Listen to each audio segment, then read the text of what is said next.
Salam saudaraku yang terkasih dalam nama Tuhan Yesus Kristus. Kiranya damai sejahtera Allah melingkupi kita senantiasa. Saat ini kita akan belajar merenungkan firman Tuhan. Saudara, di sini saya akan membawakan renungan firman Tuhan dengan tema siapa Tuhan itu? Ya, siapa Tuhan itu? Mungkin kalau saya bertanya kepada saudara semua yang sudah mengenal Tuhan Yesus, mungkin dengan gampang menjawab, Tuhan Yesus itu ini, Tuhan Yesus itu ini. Iya enggak, saudaraku? Mungkin juga judul dari renungan firman Tuhan ini kelihatannya kurang berbobot untuk anak-anak Tuhan. Kenapa? Kok siapa Tuhan itu? Semua sudah tahu. Tetapi di sini saya akan memberikan renungan firman Tuhan, memberikan inspirasi, memberikan renungan supaya setiap renungan firman Tuhan ini menjadi teladan, menjadi inspirasi di dalam kehidupan kita semua. Saudaraku, seperti saya katakan tadi, tema kita siapa Tuhan itu. Saya akan memberikan suatu cerita. Ya, saya akan memberikan suatu cerita di mana di dalam kelas kita bisa membayangkan kelas itu pasti ada murid, ada guru. Ya, kelas itu mengajarkan pelajaran agama, katakanlah agama Kristen. Saat guru menerangkan kepada murid-muridnya, terus guru itu bertanya kepada murid, siapa Tuhan itu? Nah, saat itu anak-anak, siapa yang tahu atau yang lebih paham atau lebih mengetahui, langsung tunjuk jari. Nah, saat itu katakanlah namanya, ya saudaraku, namanya Stephen. Ya, Stephen langsung mengatakan, Tuhan itu adalah hakim yang adil. Sebab seorang hakim itu akan menghakimi atau mengadili orang yang jahat. Benar tidak, saudaraku? Benar apa yang dikatakan anak ini, Stephen ini, bahwa Tuhan itu seperti hakim yang adil. Nah, setelah itu giliran katakanlah Ima. Siapa Ima? Menurut kamu Tuhan itu? Karena Ima orang tuanya adalah seorang dokter. Dia mengatakan Tuhan itu adalah dokter di atas segala dokter, sebab Tuhan bisa menyembuhkan dengan mujizat-mujizatnya. Orang yang sakit disembuhkan. Dia memberikan contoh, yang lumpuh dapat berjalan, yang orang yang sakit disembuhkan. Dia memberikan contoh, yang lumpuh dapat berjalan, yang buta bisa melihat. Ya saudaraku, itulah yang diberikan jawaban oleh Ima. Dan yang ketiga, katakanlah namanya Reno. Sama guru ditanyai, Reno, siapa Tuhan itu? Saudaraku, jawaban Reno apa? Jawaban Reno, Tuhan itu adalah yang memberikan segala sesuatu, yang memberikan berkat yang melimpah-limpah. Apa yang kita minta pasti diberikan. Karena apa? Reno adalah anak orang konglomerat, orang kaya raya. Maka dia memberikan argumentasi. Tuhan itu siapa? Dia mengatakan Tuhan itu ya sosok yang kaya raya, yang memberikan segala-galanya. Saudaraku, anak-anak di sini mendeskripsikan siapa Allah ini menurut pekerjaan orang tuanya. Memang tidak salah, saudaraku. Memang benar, Allah itu adalah hakim yang adil, yang mengadili setiap kejahatan manusia.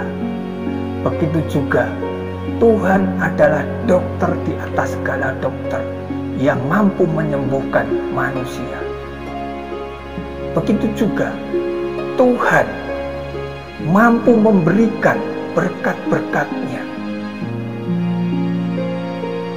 kepada anak-anak-Nya. Saudaraku, dari ketiga anak ini memberikan jawaban seperti itu. Tapi ada satu murid lagi, katakanlah namanya Simon, ya saudaraku.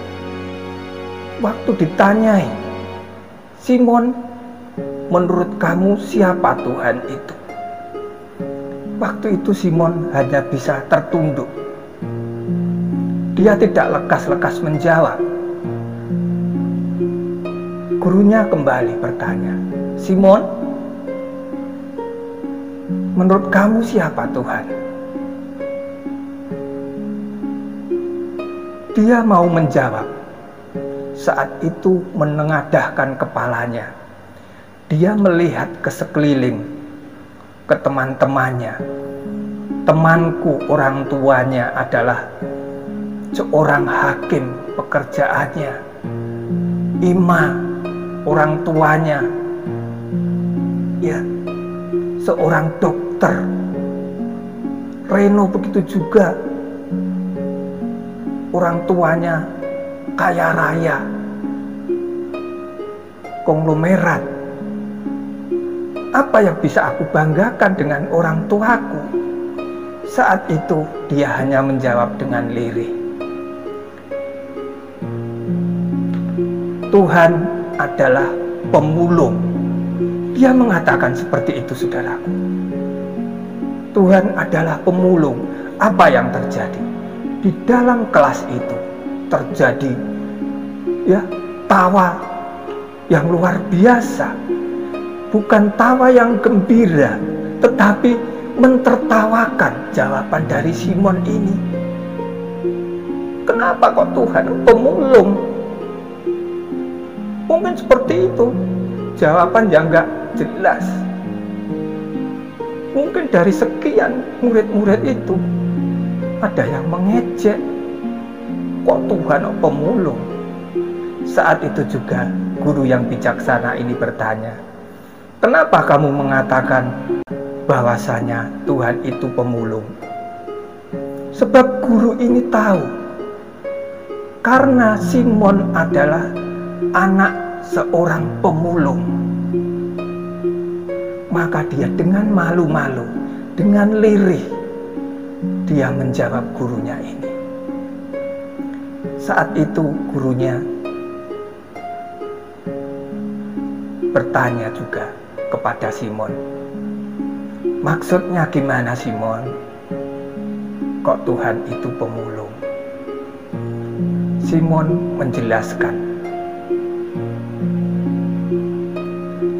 seorang pemulung, dia mengambil barang-barang bekas yang tidak berguna lagi, yang menurut ukuran manusia itu barang sampah, sudah tidak ada harganya lagi. Tetapi oleh seorang pemulung, barang-barang bekas, barang-barang yang rusak, dia ambil, dia bersihkan, dia pilah-pilah. Mungkin ini barang masih bisa diperbaiki, akan diperbaiki. Dan barang-barang yang sudah lusuh, yang kotor, dibersihkan, nanti bisa berharga lagi. Dia mengatakan seperti itu. Saudaraku, Simon tidak hanya menjawab sampai di situ saja. Dia mengatakan, saya dulu adalah orang yang tidak mempunyai orang tua. Saya adalah orang yatim piatu. Saya ditemukan di tempat onggokan sampah oleh orang tua saya. Saya dibesarkan sampai saat ini bisa sekolah. Apa yang terjadi, saudaraku? Yang terjadi di dalam kelas itu semuanya hening. Ternyata jawaban Simon menusuk ke hati teman-temannya. Saat itu juga guru ini merangkul Simon. Semuanya terharu, semuanya ada yang menangis, saudaraku, dengan jawaban Simon yang sungguh luar biasa. Saudaraku yang terkasih dalam nama Tuhan Yesus Kristus, kalau kita mengambil hikmat dari cerita ini, siapa Tuhan itu? Kadang kita hanya berpikiran Tuhan itu seperti anak-anak tadi, hakim yang adil, yang mampu melakukan kesembuhan, yang memberi berkat. Tetapi sering kita sebagai anak-anak Tuhan melupakan bagaimanakah kasih Allah itu kepada kita. Sebenarnya kita ini tidak layak. Kita ini seperti sampah yang hanya dipungut kembali oleh para pemulung. Kita dipungut, Tuhan dibersihkan dari kotoran-kotoran dosa, dan kita berharga di matanya. Sungguh luar biasa, saudaraku. Saudara, mari kita baca renungan firman Tuhan ini di dalam kitab Efesus pasal yang pertama ayat yang ke-5. Di sini dikatakan, dalam kasih Ia telah menentukan kita dari semula oleh Yesus Kristus untuk menjadi anak-anak-Nya sesuai dengan kerelaan kehendak-Nya. Puji Tuhan. Saudaraku, seperti cerita di depan tadi, sesuai dengan kehendak Tuhan, sesuai dengan kerelaan Tuhan, kita ini dijadikan anak-anak-Nya. Sebenarnya kita ini hanyalah sampah yang tidak layak, tetapi karena kemurahan Kristus Yesus, kita ditentukan dari sejak semula untuk menjadi anak-anaknya. Ini semuanya bukan karena kepintaran kita, bukan karena kekayaan kita, bukan karena kepandaian kita, bukan karena paras kita, tetapi semua itu hanya anugerah Tuhan. Seperti tadi cerita bahwasanya kita itu kotoran-kotoran, barang rosokan yang sudah tidak dipakai lagi, yang sudah tidak dilirik lagi oleh orang-orang, tetapi oleh pemulung, yaitu oleh Tuhan. Tuhan mau kita ini menjadi anak-anaknya. Sungguh luar biasa, saudaraku. Maka dari itu, renungan firman Tuhan kali ini, jangan menyombongkan karena kepintaran kita, jangan menyombongkan karena kekayaan kita, atau apapun yang ada di dunia ini. Sebenarnya kita ini semua adalah sampah. Hanya karena kemurahan Yesus kita diangkat untuk menjadi anak-anaknya. Terima kasih. Kiranya renungan yang singkat ini menjadi kekuatan di dalam kehidupan saudara semuanya. Amin. Tuhan Yesus memberkati.